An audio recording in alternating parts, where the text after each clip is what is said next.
Burnett Heads, Bundaberg, Port of Bundaberg. Welcome viewers to another episode of Full Spinnaker Ahead.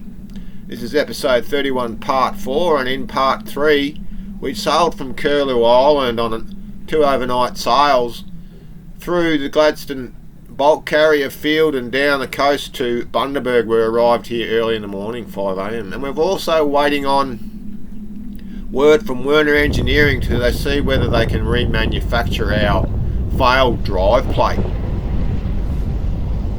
So stay tuned. The Port of Bundaberg, the home of Bundy rum, an iconic Australian rum that every teenager knows about. Well, in my day they did.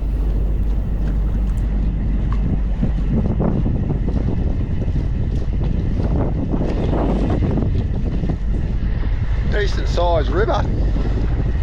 That's the sugar port. We're just going to go and anchor down here a bit. We could have anchored back there, but I just think I want to anchor a bit away from the mouth. I don't want any surge or anything. Probably a bit further away from all the facilities, but I'll just have a sleep and think about it.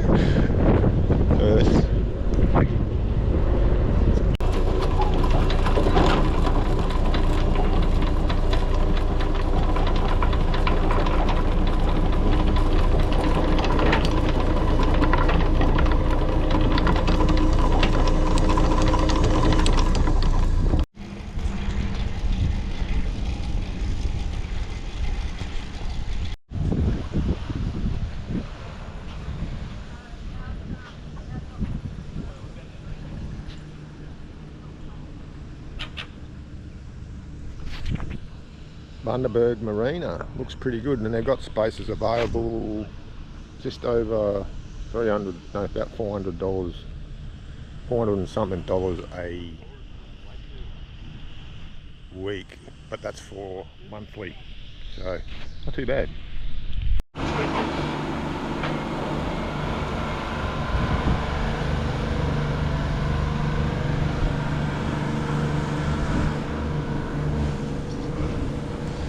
The travel lift, but it can't take my boat. It's not wide enough, so I can't haul out of here.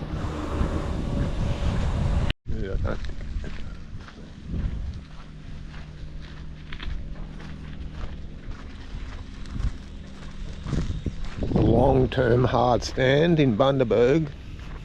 No, Burnett Heads, sorry. I keep calling it Bundaberg, but it's a bit further down the river.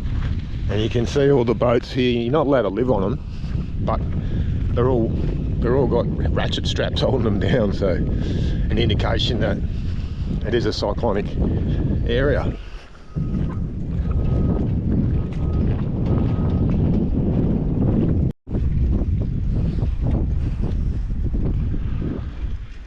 On the road again, on the track to get a bit of tucker before I leave tomorrow.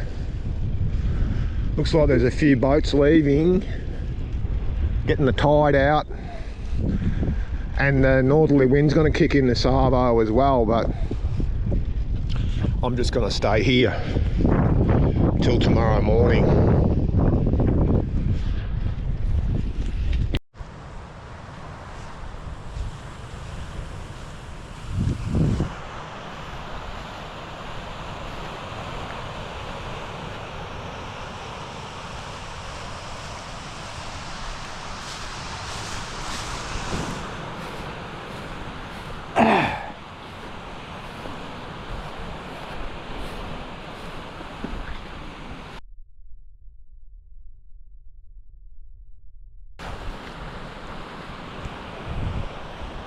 Now that is a devastating sight. The yacht's washed up on the beach because something went wrong.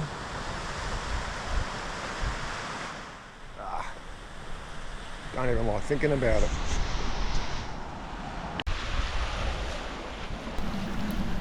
Had a good rest in the Burnett River, and now we're out again, and with the main mission of trying to fix this transmission drive plate.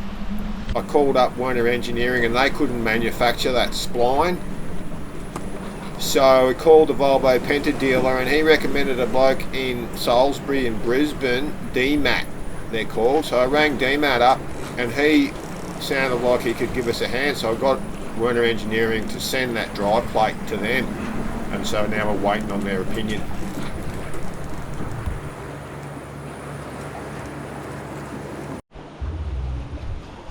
Ahoy there! How you going? I think we're close enough. Good day for it. Yeah, beautiful.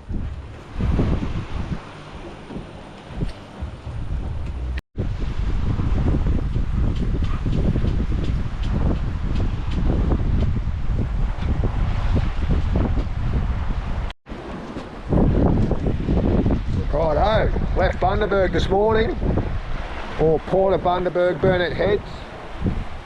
Everything went to plan, engine went good, nothing went wrong there. We've got Woody Island here. This is my first stopover on the other side, just down there. There's a good northerly aspect anchor.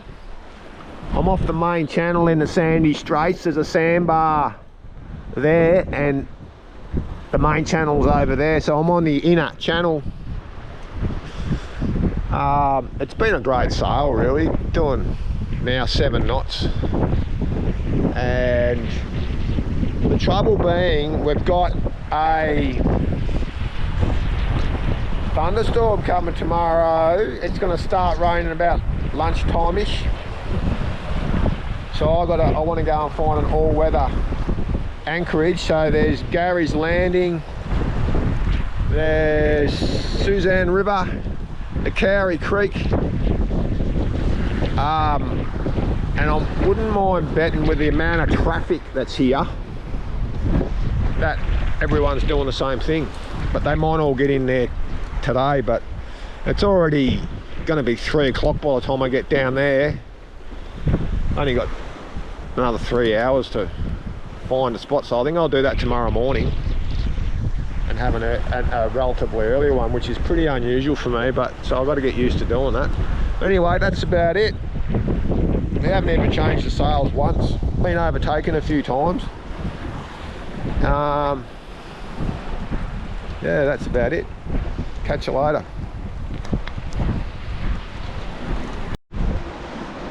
An early morning start from Woody Island in the Great Sandy Straits off something called Fraser Island of Harvey Bay. Heading down to Gary's Landing today to get out of the potentials. Well, there's a thunderstorm coming, so I'm gonna get out of that in a bit of rain. Got a more northwesterly wind today, so this side of the tent is open, and same with that side.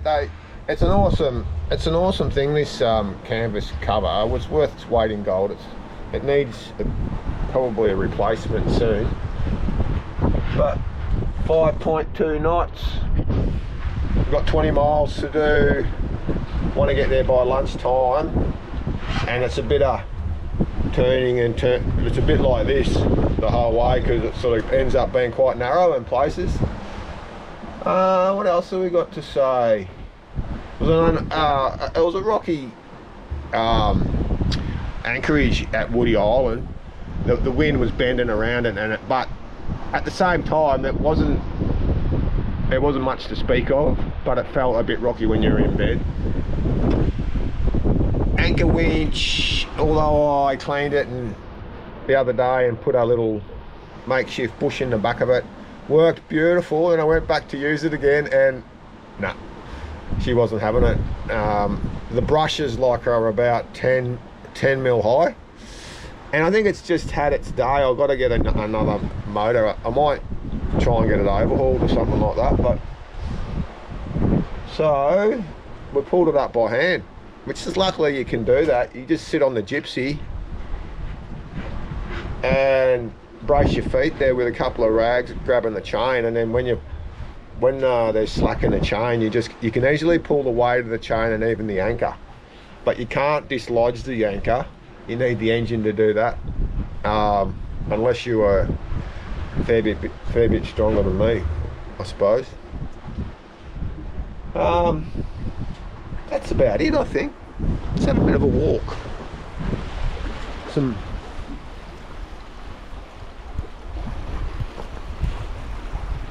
birds over there feeding on a bait fish.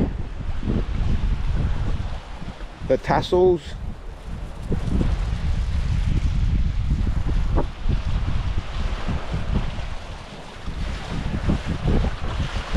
The anchor winch mess.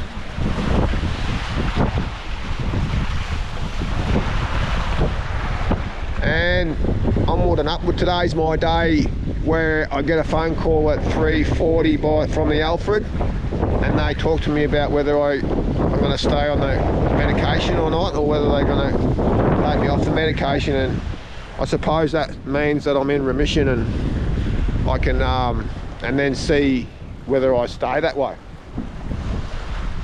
Exciting day. I just got to make sure I get phone reception, which could be, it's all right here, but when I get up there at Gary's Landing, it's in mangroves, but they're not high. But I just, we'll just wait and see when we get until we get there. Righto, see you later. Sailing direct downwind, and always have the trouble on which side to put the sail on. So I've curled it around like that, so I can curl around the front and reduce the size of the sail. Obviously it reduces your speed, but you can basically sail with that just about on your arse end, that wind.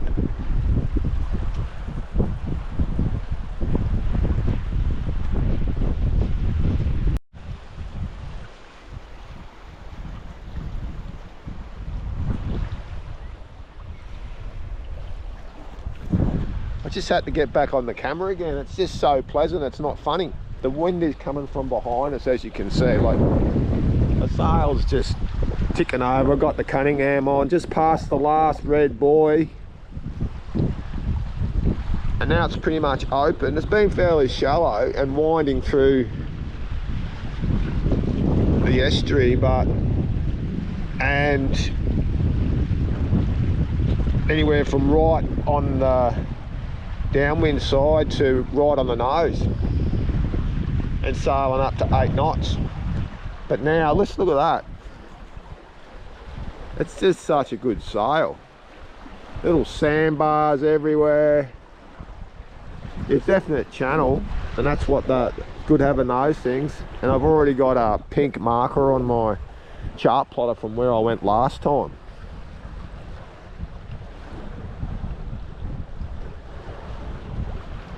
Wow, what a wonderful day. It's hard to think that later on we're possibly going to get a thunderstorm, or that's what's predicted. So, happy days. Have a look at the sail. Look at that.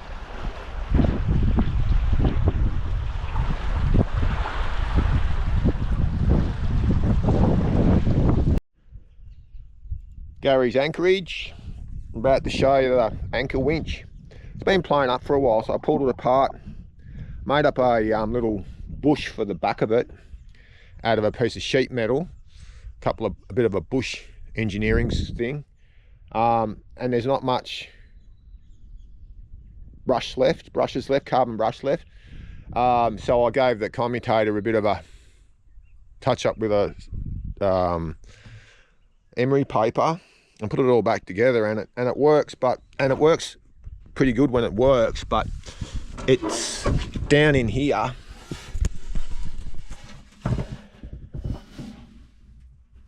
And the controls are here. If you hit the controls, see, not working. It did start to work, but if you give it a little, I'll just put that camera down there. If you give it a little, so up, there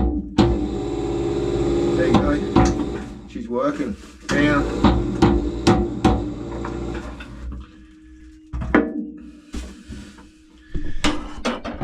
so you need the rubber mallet as well as the controls. It's not ideal, I know, but I haven't been able to get one yet. When I get down to Brisbane, I'm going to get a whole new motor, because It's not just the brushes, it's the commutator connection and everything. So hopefully we can lift it by hand though, which is a bonus. But it's just a fair process, and you've got to motor up to the chain, and there are certain circumstances where that's just not gonna, in a big wind it's really difficult, because you got to motor up to it, which means you got to go back to the cockpit, motor, and then rush to the front to pull in a little bit of chain, and then you got to hook it on quickly to the gypsy again so that it doesn't tear out of your hands. So it's a fair bit of a process, so I'm trying to avoid that. Righto, onward and downward to Inskip Point, because we are leaving tomorrow afternoon on the high tide, so it'll be 4 in an arvo across the bar. Looks like the good time for Moreton Bay. So I sailed down to Pelican Bay, which is the staging point for the Wide Bay Bar, which gets us to Brisbane area, Moreton Bay. So panning around to the left, we come to Inskip Point, which is left takes you to the open ocean and right takes you to Tin Can Bay and the outer and inner anchorages.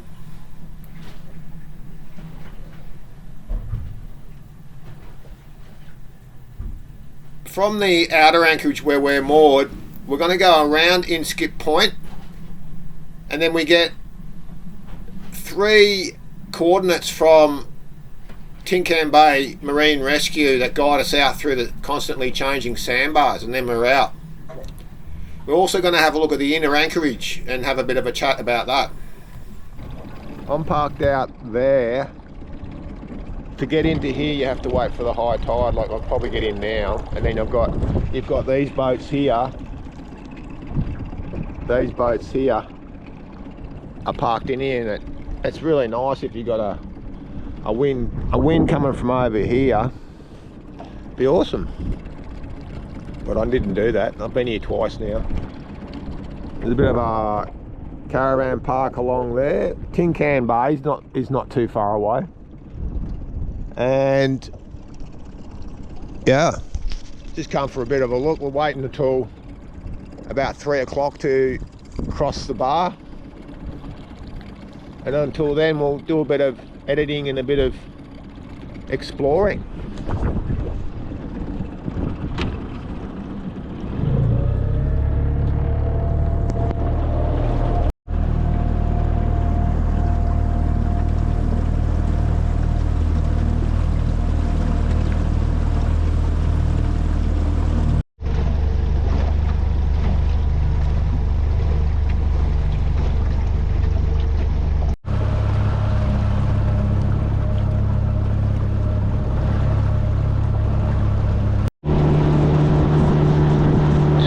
Anchorage inside there, really protected. Just love it. Tide's definitely come down, all the sandbars are coming out. 2 cans over there. I'm going to go and have a look up near the barge landing and where the cars are coming in. So in case you didn't know, this is the place where the people catch the ferry over to the famous Fraser Island, or Gari, biggest sand isle, one of the biggest sand islands around, and it's hugely popular.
time to winch dinghy up and get out the bar. Past the car barge, and we've got a little yacht in front of us that we're following out.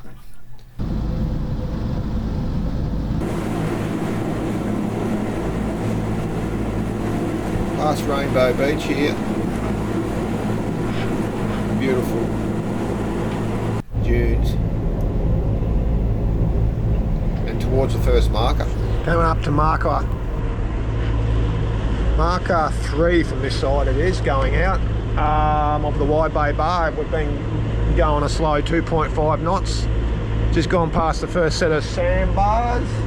One boat's already out. I can see he's got sails up, which is a positive sign for me. It's a little bit rough back there behind that sandbar coming in from the side, but now it's cleared up again.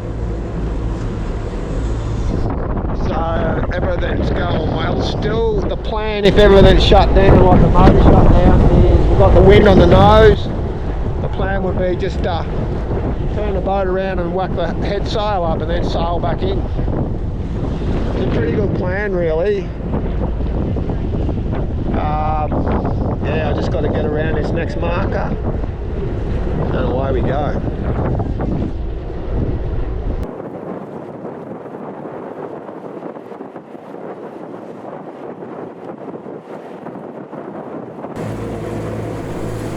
Well, this horsefly here, or horsey, is certainly making himself well known.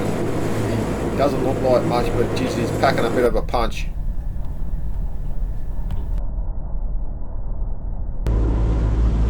Found the outer marker between 1 and 2, the last part of it that comes around that sandbar. If I'd taken the marker as I would have come so close to it. I can feel that. I can feel the rise and the swell behind it anyway. If I hadn't have diverged around it, I think it would have got way too close to it. And I'm only back on the mark now. So, don't know what's going on there, but we're almost out.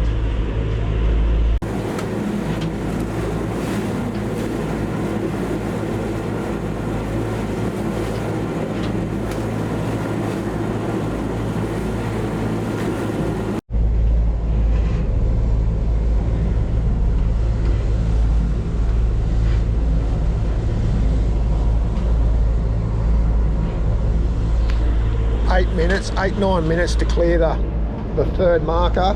Then I've got to call up Tin Can Bay Coast Guard and just sign off, because I put on a watch for while I was over the bar. So I'll give them a call and sign off, and it'll all be hunky-dory. I sail overnight to Moreton Island, should be okay. So I rang up the Tin Can Bay Marine Rescue and told them that I'd seen breaking water very close to that second coordinate, and had anyone else had any troubles with it, and they said no one had. So it made me think that you've got to be very cautious when you get given a coordinate.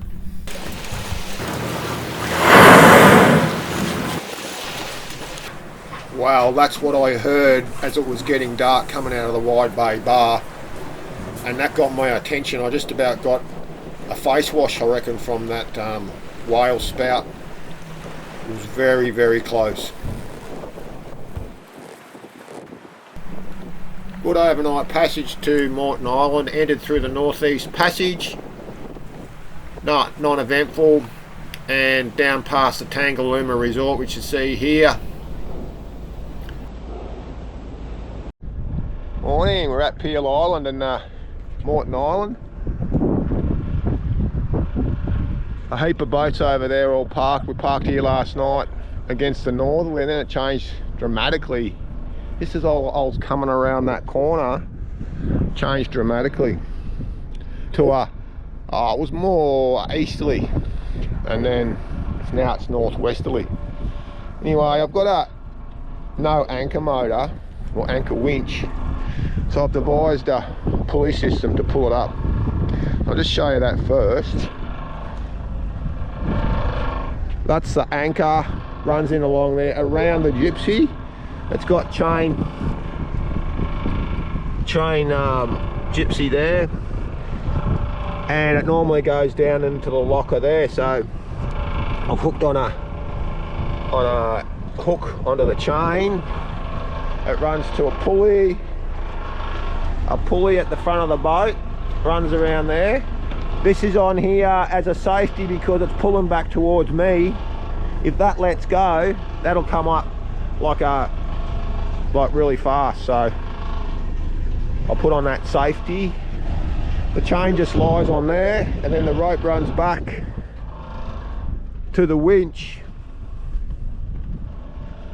and I'll winch it from here. It's a 2.5 metre pull every time, so it's a bit of rigmarole.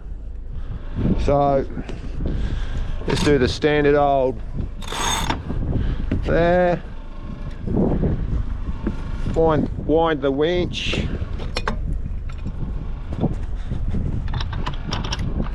get some tension on it,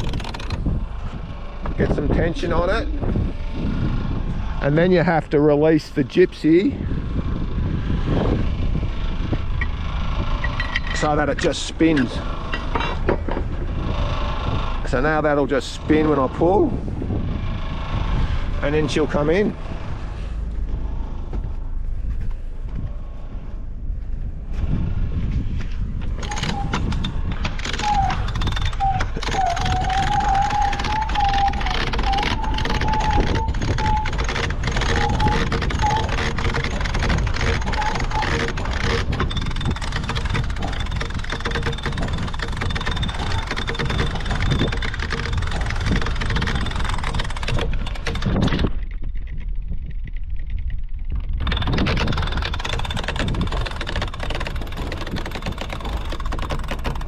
Just until the knot reaches that pulley, another 200 mil.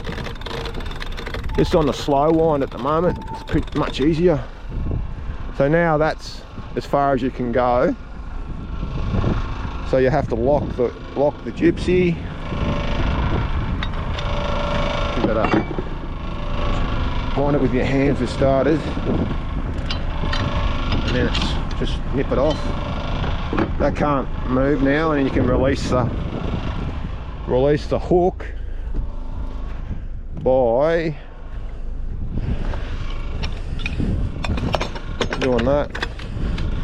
Leave one wrap on there, so leave one wrap is what I do, and then you can pull it through easier because you got to unhook that.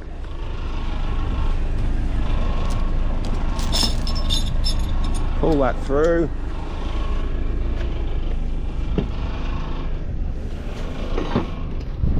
And then re-hook it onto there.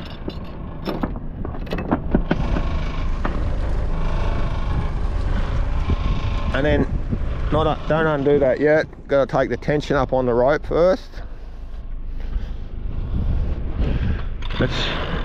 It'd be a hell of a lot harder if there was a lot of wind, but it just makes you feel, if in the event that you've got no anchor winch, that you're not in despair. I always like that, to have those not foolproof methods, but just fail safe or whatever, redundancy. But then you need to undo that again, and then that'll spin, and we're back to the same process through and through and through. So that's, I don't know, it's a 5-minute turnaround every 2.5, so 2.5 meters. It's a fairly slow process, but one that can be done.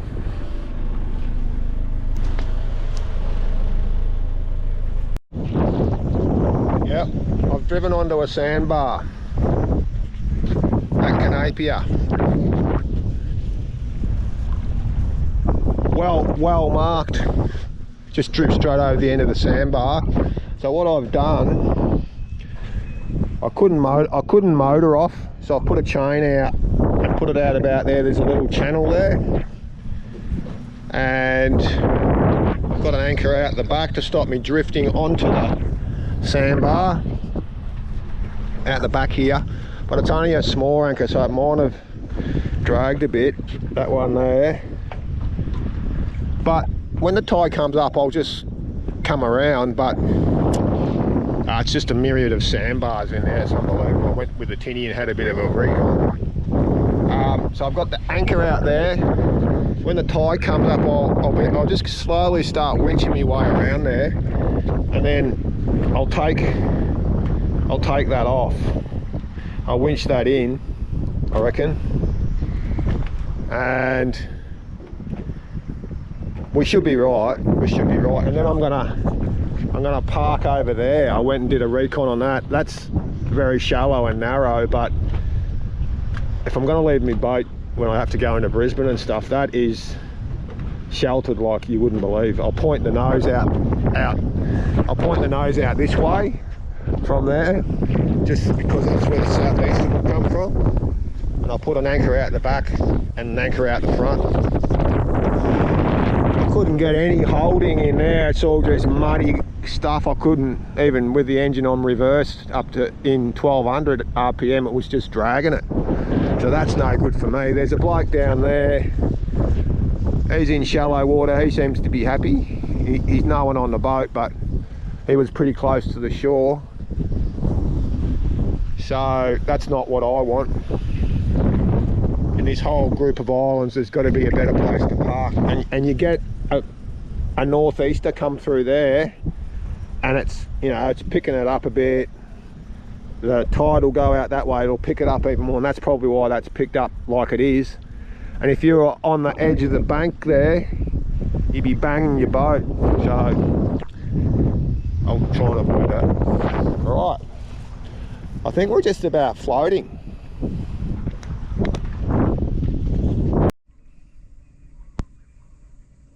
So we parked toucan here at Canopia Point in a little sidearm. I call it the short long way or the long short way, whichever you prefer. Nice and sheltered, pretty muddy, shallow, and hence the fore and aft anchor because it's narrow. So we've been in contact with D.E.M.A.T. They want me to bring my transmissions in. We've done about 3 trips in and out, and we've come up with a solution. It's a hex drive solution. So take the gear out, machine the hex onto the end of the spline instead of a spline, and do the same with the drive plate. So I've just taken them in, and we're gonna make that happen on 2 of my gearboxes. So we take, this is the way to the short long way, or the long short way through this narrow little passage, quite shallow water, to the Russell Island ferry terminal, and then from there you can get the ferry over to Redland, and then from there it was Uber. And I also got an anchor winch.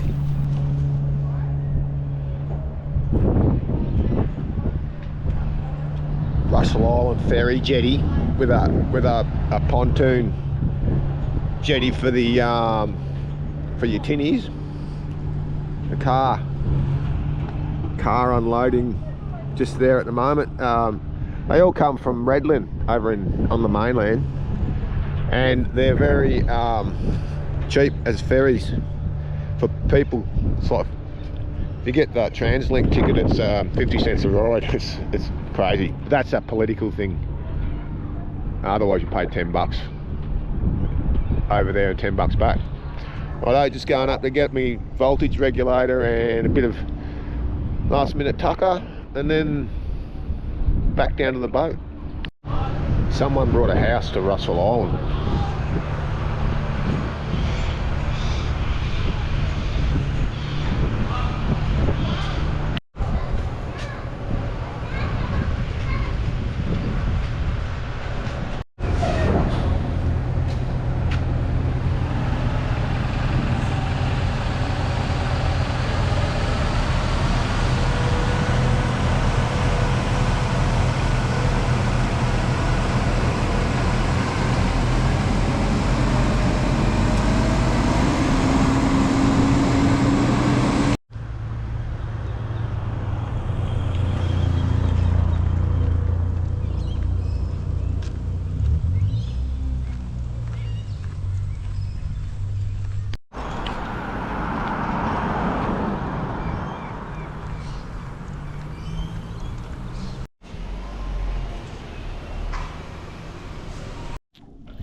We're at the tip of Russell Island in Moreton Bay, and we've done our transmission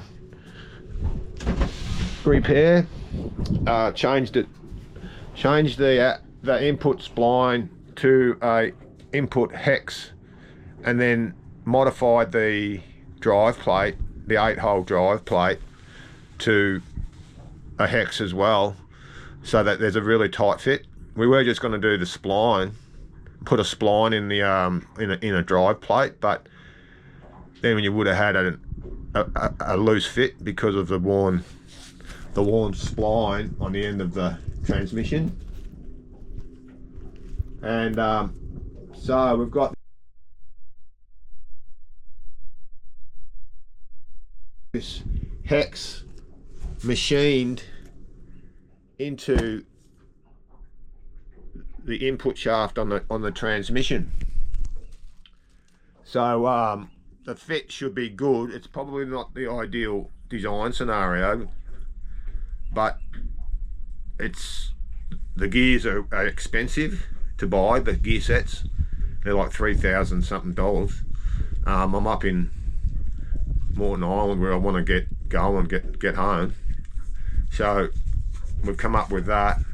We might be phasing these gearboxes out because of the expense of all the parts and everything, or we might, because we need to really put a dampening plate in there as well. But so we've remanufactured these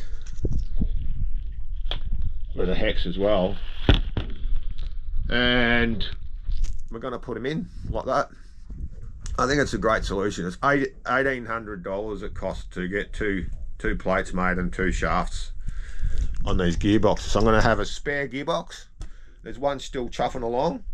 I figure that get a spare. I already had a spare gearbox, so I got the spline machined on it as well, so we can have that sitting there. If something else goes wrong, we'll just change it over, and that should at least get us home. And if not, it might be a permanent solution. So just get down here and show you what we're doing. We've just put the plate in. I've noticed the old plate goes in, which I've got on the port side, goes in okay, which is all good, but the new plate is slightly diameter, slightly a bit too big for that. And you see that for that hole there where that plate goes into, it's a bit big. But that, in the event when we put it in, we'll just